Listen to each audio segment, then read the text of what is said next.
Welcome in, y'all. Timeshare Clarence is April 3rd, 2025, and this is part 3 of probably a long series just about the difficulties parenting, the appreciation I have for the impact of the parenting that I got from the different sources that I got it from, and just learning and growing as a man to continue to try to be a better person, but ultimately kind of doing this because I want the kids to understand where I'm coming from. That is genuinely for them. It's not for me. It's not for me to be like, oh, I did this or that. It's for them to learn the lessons that they need to learn as early as possible so that it has the most impact on their lives and them being successful, happy, fulfilled, all of those things. So before I get back into it, once again, every single time, I want to make sure I thank God. He's responsible for everything.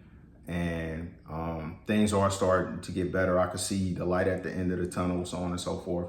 But I know all of it is because of him and my faith and it not wavering despite situations not necessarily being ideal, what they're still not. But I know what it is, so thank God. Now I'm gonna get back to it. So essentially, we at this point based off Aaliyah wanting to go, being frustrated because I'm not about to take her until she clean up after herself, and me feeling like, I'm doing everything in my power to be a good dad and to take in considerations the things that I was doing in the past that caused people to have negative reactions to certain things because of how I responded to things, my tone of voice, my attitude, my harshness, abrasiveness. I've had plenty of feedback on the way I come across. So I worked a lot on how I try to communicate, and I know it's still a work in progress, but I've made a lot of progress and I put a lot of effort into not talking to people crazy, being calm, kind of stoic, not really try to express or ask for things with any type of negative emotion. Just communicate effectively. And I put a lot of work into it. So at this point, that's what I'm trying to do with her. No attitude. We will leave as soon as you clean the stuff up. But I think what I said was, it's half cleaned, something like that, because it was. So now she mad and she in her feelings and she talking to me crazy, and now I'm raising my voice, and now she pointing out that I'm raising my voice and questioning, why am I raising my voice? And it's like, you ain't just hear yourself? Like, I didn't come to you talking crazy. I gave you some direction and you responded to me talking crazy, and now you feeling some kind of way because I'm raising my voice. And that's not me trying to justify raising my voice, because I be trying not to get riled up.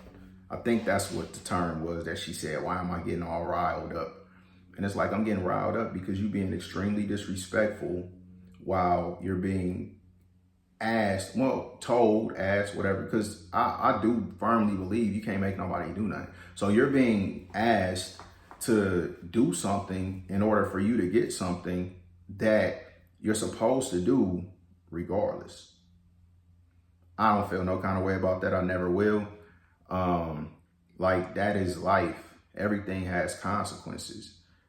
If anybody wants to do something, then it's going to require them to have some type of cost, right? It's this thing in my head about fines and fees. Yeah, fines are a punishment. Fees are what they are. So it's a fee. It's a cost to everything. It's a cost to have a successful relationship. It's a cost to drive a car. It's a cost to watch TV. It's a cost to live somewhere. Whatever you want to do, it's a cost to it other than, and I mean, it's even a cost to wasting your time. So it's really a cost to everything. So it's always going to be um, a consequence that's based off your decision. And this is not just for children, like even as adults, when people can accept that, which I have, which is why I don't play the fucking victim. Like where I'm at is where I put myself at by making the decisions I made, by dealing with the people that I chose to deal with, by investing what I chose to invest in the situations, circumstances, relationships, and people that I chose to invest in. I ain't mad about it. I'm just trying to do better now that I'm more experienced and have more wisdom. Because I think the knowledge was always given. That ties back to the parents. I was always told the stuff that makes sense and the stuff that will allow you to accomplish. And I mean, I think most people know, but just it ain't about what you know, it's about what you do. I know how to lose weight.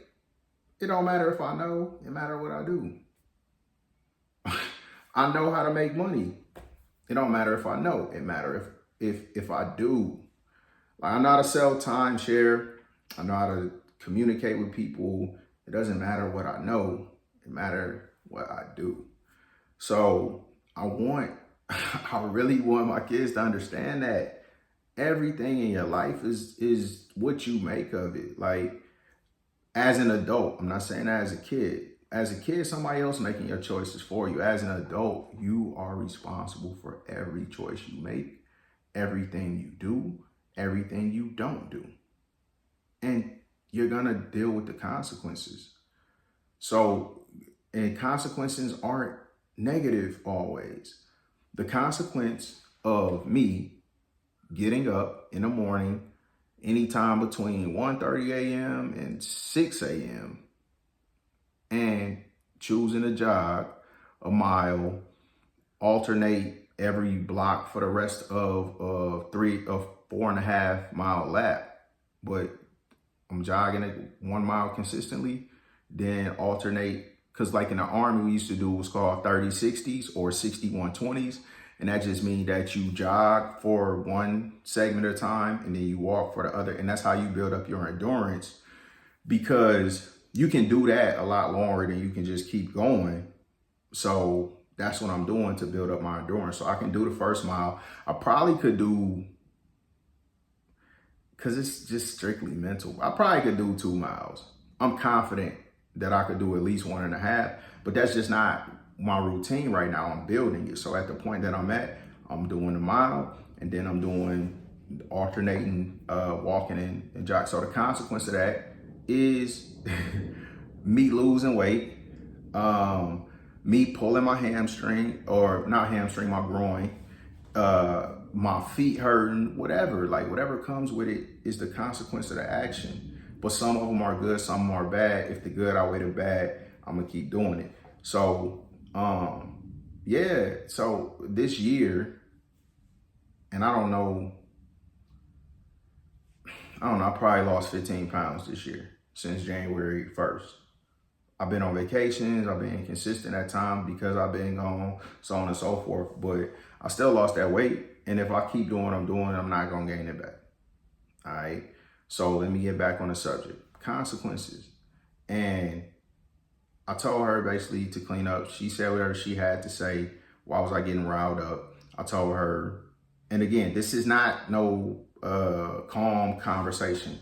She got an attitude and I'm feeling disrespected. She feeling attacked. So it's a lot of emotion in this conversation. I felt like she talking to me crazy. She feel like I'm talking to her crazy. We both trying to get the other person to understand. She trying to get me to understand that she not frustrated. She got to clean up after herself. She's frustrated because I'm impacting her plans, because I could have told her this way early. I'm frustrated because you're an adult. You want to be an adult.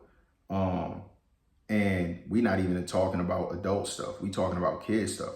We talking about cleaning up after yourself. I shouldn't have to remind you. It shouldn't be an issue for you to be upset about cleaning up after yourself because you want to ride somewhere when you knew that you wanted to go somewhere. And either way, you've been taught since you was old enough to understand English that you got to clean up after yourself. So y'all heard the beat. I'm going to come back.